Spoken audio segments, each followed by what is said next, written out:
brought to you by Infinix.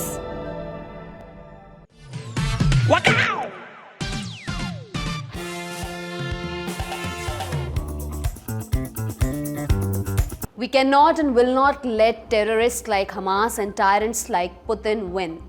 हम Hamas जैसे आतंकियों और पुतिन जैसे तानाशाहों को जीतने नहीं दे सकते। ये लफ्ज़ अमेरिका के राष्ट्रपति जो बाइडेन के हैं। वे इजराइल दौरे से अभी वापस लौटे हैं। वापस लौटते ही उन्होंने ओवल ऑफिस से देश को संबोधित किया। इसमें उन्होंने पुतिन और हमास को एक पंक्ति में लाकर खड़ा कर दिया। ओवल ऑफिस का भाषण अमेरिकी राष्ट्रपति के लिए खास माना जाता है। इसका इस्तेमाल रेयर सिचुएशंस पर किया जाता है। जानकारों का कहना यह है कि बाइडेन इससे अपने पक्ष में माहौल बनाना चाहते हैं। उन्हें संसद से यूक्रेन और इजराइल के लिए फंड निकलवाने हैं। ये तो हो गई बाइडेन की बात। इजराइल और हमास के युद्ध में क्या चल रहा है? हिजबुल्लाह ने इजराइल की उत्तरी सीमा पर हमला किया है। कुल 9 रॉकेट्स दागे हैं। बदले में इजराइल ने भी हमला किया। इसमें हिजबुल्लाह के 2 लड़ाके मारे गए हैं। गाजा में चल रही जंग के बीच इराक और सीरिया में अमेरिकी सैनिकों और उनके अड्डों पर हमले बढ़े हैं। आज के शो में इन्हीं मुद्दों पर हम विस्तार से बात करेंगे। नमस्कार, मेरा नाम दिव्यांशी सुमराव है। आप देखना शुरू कर चुके हैं लल्लन टॉप का इंटरनेशनल खबरों का डेली शो दुनियादारी। सबसे पहले बात कर लेते हैं अमेरिकी राष्ट्रपति जो बाइडेन के संबोधन की। व्हाइट हाउस के पश्चिमी हिस्से में अमेरिकी राष्ट्रपति के काम करने के लिए एक विशेष दफ्तर बनाया गया है जिसे कहते हैं ओवल ऑफिस। इस ऑफिस से राष्ट्रपति बहुत खास मौकों पर राष्ट्र के नाम संदेश जारी करते हैं। कैसे खास मौके? जैसे साल 1962 में राष्ट्रपति जॉन एफ कैनेडी ने क्यूबा मिसाइल क्राइसिस के समय यहाँ से राष्ट्र को संबोधित किया था। 9/11 हमले की शाम जॉर्ज बुश ने इसी ऑफिस से संबोधन दिया था। बताने का आशय था कि ये वाला संबोधन आम संबोधनों से खास होता है। 19 अक्टूबर को बाइडेन इजराइल से वापस लौटे। खबर तो आ गई थी कि वो ओवल ऑफिस से देश के नाम संबोधन करने वाले हैं। फिर 20 घंटे बाद उनका संबोधन हुआ। क्या क्या कहा बाइडेन ने इस संबोधन में? इजराइल पर हुआ हमला यूक्रेन में चल रहे युद्ध की याद दिलाता है। लोग पुतिन के चौतरफा हमले से बुरी तरह आहत हैं। हमास और पुतिन दोनों अलग अलग तरह के खतरे हैं, लेकिन उनके बीच एक बात समान है। वे दोनों अपने पड़ोसी लोकतंत्रों को पूरी तरह खत्म करना चाहते हैं। इजराइल, यूक्रेन और बाकी देशों की मदद के लिए $100 बिलियन यानी करीब 8.31 लाख करोड़ रुपए की जरूरत है। अमेरिकी नेतृत्व ही दुनिया को एक साथ जोड़कर रखता है। अमेरिका के सहयोगी ही हमें सुरक्षित रखते हैं। अमेरिकी मूल्य ही हमें ऐसा साझेदार बनाते हैं जिसके साथ मिलकर बाकी देश काम करना चाहते हैं। हम हमास जैसे आतंकियों और पुतिन जैसे तानाशाहों को जीतने नहीं दे सकते। मैं ऐसा नहीं होने दे सकता हूं। बाइडेन ने अपने संबोधन में इस बात का भी जिक्र किया कि अब गाजा में इजिप्ट बॉर्डर के जरिए मदद पहुंचेगी। दरअसल इजराइल ने गाजा की पूर्ण नाकाबंदी कर दी थी, जिसकी वजह से वहां खाना, पानी, बिजली कुछ भी नहीं पहुंच पा रहा था। लेकिन जो बाइडेन के कहने पर अब इजराइल मान गया है, वो इजिप्ट बॉर्डर से मानवीय सहायता आने देगा। 20 ट्रकों की पहली खेप इजिप्ट के रफा बॉर्डर से गाजा जाएगी। पर जो बाइडेन इस विवाद में इतनी रुचि ले क्यों रहे हैं? इसकी 3 बड़ी वजहें हैं। पहली तो इजराइल के सहारे मिडिल ईस्ट पर काबू करना। पूरे मिडिल ईस्ट में इजराइल ही एक ऐसा मुल्क है जिसकी अमेरिका से अच्छी बनती है। ज़्यादातर अरब देशों से अमेरिका की कट्टी चलती है। अगर डिप्लोमेटिक संबंध हैं भी तो रिश्तों में खटास है। मिडिल ईस्ट में अमेरिका का दुश्मन ईरान बैठा है। उसे काउंटर करने के लिए कोई अच्छा पार्टनर ज़रूरी है, इसीलिए उसे इजराइल की ज़रूरत है और तभी वो इजराइल को डिप्लोमेटिक सपोर्ट और हथियार दे रहा है। दूसरी वजह है अमेरिकी नागरिकों की रिहाई। इजराइल हमास की जंग में अब तक 30 से ज़्यादा अमेरिकी नागरिक मारे जा चुके हैं। हमास ने दर्जनों की तादाद में लोगों को बंधक बनाया है, जिसमें अमेरिकी नागरिक भी शामिल हैं। ऐसे में अमेरिका अपने नागरिकों की रिहाई को तरजीह देगा। वो विदेश में बंद अपने नागरिकों को लेकर बहुत गंभीर रहता है। हाल ही में उसने ईरान से कैदियों की अदला बदली में अपने 5 नागरिक रिहा करवाए थे। तीसरी वजह अगले साल होने वाले चुनावों से जुड़ी हुई है। अगले बरस अमेरिका में राष्ट्रपति चुनाव होना है। बाइडेन फिर से अपनी दावेदारी पेश कर रहे हैं। विदेश नीति वाले मोर्चे पर वो थोड़े कमजोर साबित हुए हैं।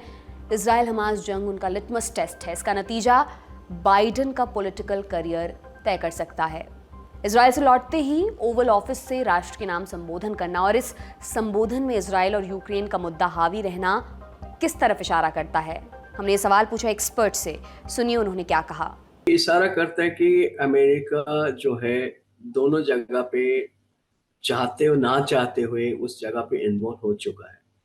यूक्रेन वार पे मुझे लगता है कि वो चाहते ही वार हुआ है, लेकिन इजराइल में ना चाहते हुए भी इस तरीके से युद्ध में उनको इन्वॉल्व करना पड़ रहा है।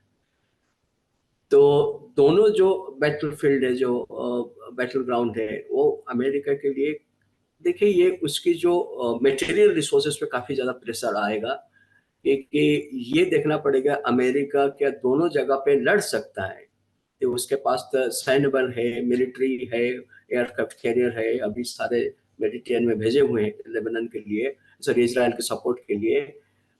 यूक्रेन में भी काफी ज्यादा मिलिट्री सपोर्ट दे रहे हैं, इसीलिए तो करीब 1.5 साल से वार वहां पे चल रहा है। लेकिन ये देखना है कि इस तरीके से दोनों वार फ्रंट को वो क्या सस्टेन कर सकते हैं, कितना दिन तक कर सकते हैं।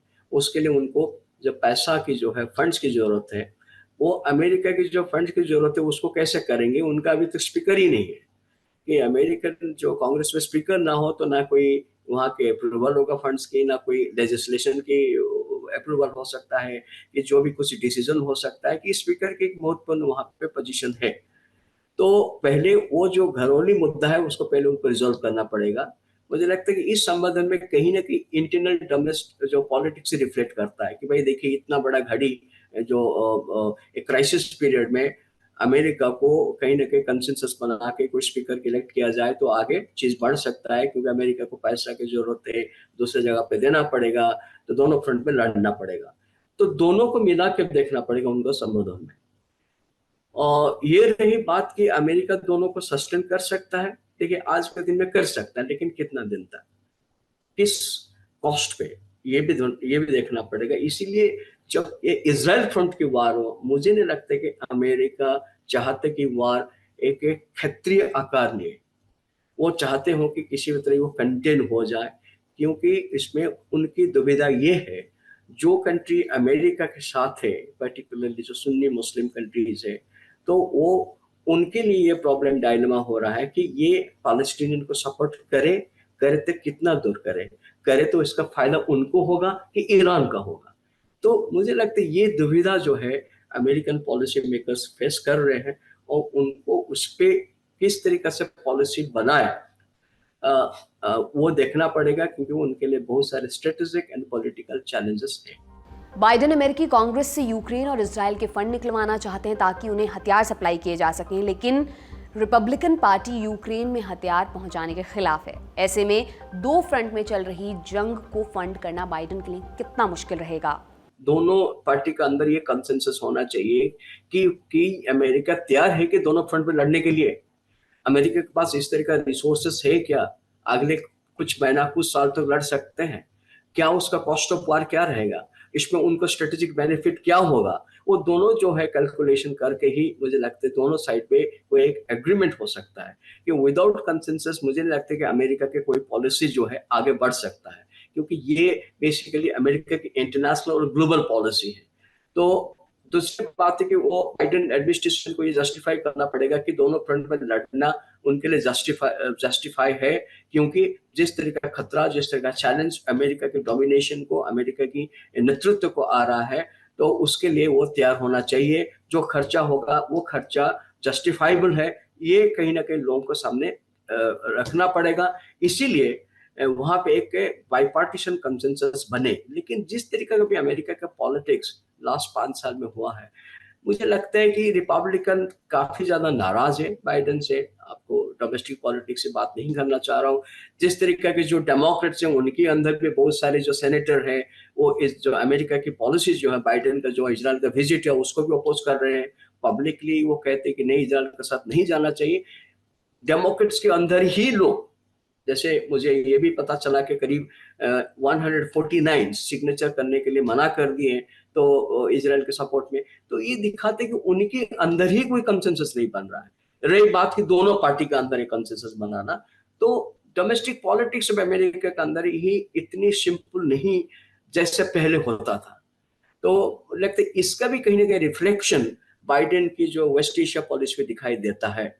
तो आगे क्या होगा, मुझे लगता है कि इसमें काफी ज्यादा कॉम्प्लिकेशन रहेगा, और बाइडेन की जो चैलेंजेस अंदर से बाहर से काफी ज्यादा बढ़ जाएंगे। बाइडेन के लिए मुश्किल सिर्फ इजराइल को फंड करने और हथियार की सप्लाई करने तक महदूद नहीं है। जब से गाजा में युद्ध शुरू हुआ है उसके दूसरे सैन्य ठिकानों पर हमले बढ़ गए हैं। 2 की बात हम आपको बता देते हैं। क्यों हैं ये सैन्य ठिकाने, उसकी कहानी पहले जान लीजिए। अमेरिका ने साल 2003 में इराक पर हमला किया। 2 वजहें बताई। एक की यहाँ वेपन्स ऑफ मास डिस्ट्रक्शन छिपे हुए हैं, दूसरी सद्दाम हुसैन की तानाशाही खत्म करनी है, लोकतंत्र का राज लाना है। अमेरिका के हमले के बाद ना तो वेपन्स ऑफ मास डिस्ट्रक्शन मिले, ये बात झूठी निकली। साथ ही अमेरिका सद्दाम हुसैन को भी जगाने में पूरे तौर पर सफल नहीं रहा। अमेरिका के हमले के बाद सिविल वॉर शुरू हुआ। अलकायदा के लोगों ने दूसरे कट्टरपंथियों के साथ मिलकर इस्लामिक स्टेट का गठन कर लिया। उसके बाद वहाँ के हालात और बदतर हो गए। ये आग सीरिया में भी फैल गई। अब अपनी ही लगाई आग को बुझाने के लिए अमेरिका ने सीरिया और इराक में अपने सैनिक भेजे, अपने नए सैन्य अड्डे बनाए ताकि इस्लामिक स्टेट से लड़ने के लिए वहाँ की सेना को ट्रेनिंग दी जा सके और IS से लड़ाई भी की जा सके। अभी कितने अमेरिकी सैनिक मौजूद हैं वहाँ पर? गार्डियन अखबार के मुताबिक इराक में 2500 और सीरिया में 900 से ज़्यादा सैनिक हैं। 18 अक्टूबर को सीरिया में इन्हीं सैनिकों पर हमला हुआ। इसमें सैनिकों को मामूली चोटें आई हैं, वहीं दूसरे ड्रोन को मार गिराया गया। 19 अक्टूबर को पश्चिमी इराक के एन अल असद हवाई बेस पर ड्रोन और रॉकेट से हमला किया गया। यहाँ अमेरिका और कई अंतर्राष्ट्रीय बलों का सैन्य बेस है। इसके अंदर कई धमाकों की आवाज़ सुनाई दी। इन हमलों के पीछे कौन है, इसका अब तक पता नहीं चल पाया है। पेंटागन के प्रवक्ता पैट्रिक राइडर ने कहा, मैं फिलहाल इन हमलों पर कोई प्रतिक्रिया नहीं दूंगा, लेकिन मैं इतना ज़रूर कहूँगा कि अमेरिका और उसके सहयोगी सैन्य बलों की किसी भी खतरे से सुरक्षा के लिए हम ज़रूरी कार्रवाई करेंगे। हाल ही में इराक के शिया धर्मगुरु अयातुल्ला अली अल सिस्तानी ने गाजा में चल रहे युद्ध की मजम्मत की थी और इंटरनेशनल कम्युनिटी को इजराइल के खिलाफ खड़े होने की अपील भी की थी। ऐसे में इन हमलों को इजराइल हमास युद्ध से जोड़कर देखा जा रहा था, लेकिन अमेरिकी अधिकारियों ने ऐसा कोई संबंध होने से इनकार कर दिया। ऐसे में हमने एक्सपर्ट से पूछा कि इन हमलों के पीछे कौन हो सकता है और इस वक्त हमला करना क्या इजराइल की जंग भड़का सकता है। अमेरिका ने ये कहा है कि जो अटैक हुआ, मिसाइल अटैक हुआ वहाँ इराक में बगदाद एयरपोर्ट की जहाँ पे बेस है, मिलिट्री बेस है, वो यमन पे जो अभी सबसे बड़ा डोमिनेंट फैक्शन हुती ने मारा है। और हुती जो है वो ईरान की सपोर्टर है। मुझे नहीं लगता कि ईरान की अप्रूवल के बिना हुती ने इस तरीके से किए नहीं होंगे कि भाई ये सुपर पावर के ऊपर अटैक करना, उनको एयर बेस पे अटैक करना मुझे नहीं नामुमकिन है। और रही बात सीरिया पे, वही है, सीरिया भी एक ईरान की ये कहना गलती नहीं होगा, एक क्लाइंट स्टेट है। जब से सीरियन सिविल वॉर हुआ, ईरान की जो सपोर्ट से, ईरान के लॉजिस्टिक्स से, ईरान की जो पॉलिटिकल सपोर्ट से, ईरान की जो हिजबुल्लाह वहाँ जाके दाखिल हुए सीरियन सिविल वॉर, तब जाके असाद रेजिम वहाँ बच पाई। तो वहाँ पे भी वो इस तरीके से ईरान कोशिश करते जहाँ जहाँ उनकी प्रॉक्सीज है, उनके जो क्लाइंट्स है, उनको वो प्रोवोक कर रहा है, उनको वो कह रहा है कि आप अपना अपना फ्रंट में किसी के वार के एक महल करें। तो ये दिखाने के लिए इजराइल चार तरफ से घेरा हुआ है।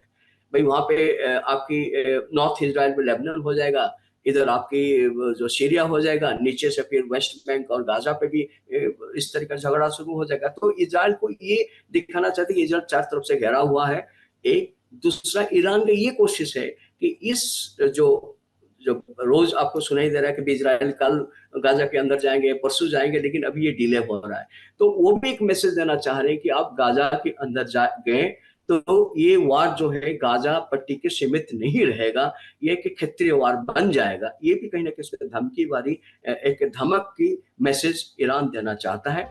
इजराइल और हमास के बीच चल रही जंग में हिजबुल्लाह के कूदने का अंदेशा सबसे ज़्यादा बना हुआ है। उसने न केवल इजराइल को धमकी दी है, बल्कि लेबनान बॉर्डर से कई दफ़े रॉकेट से हमले भी वो कर चुका है। 19 अक्टूबर को 9 रॉकेट्स इजराइल पर दागे। 7 अक्टूबर से शुरू हुई लड़ाई में हिजबुल्लाह का ये पहला हमला नहीं था। इससे पहले भी यहाँ कई हमले वो कर चुका है। पर हिजबुल्लाह का हमास से ऐसा क्या रिश्ता है और वो इजराइल का इतना बड़ा दुश्मन कैसे बना? ये जानने के लिए हमें हिजबुल्लाह की कहानी जाननी होगी। साल 1967 अरब इजराइल के बीच 6 डे वॉर हुआ। इस लड़ाई में इजराइल की जीत ने मिडिल ईस्ट का मैप बदल कर रख दिया।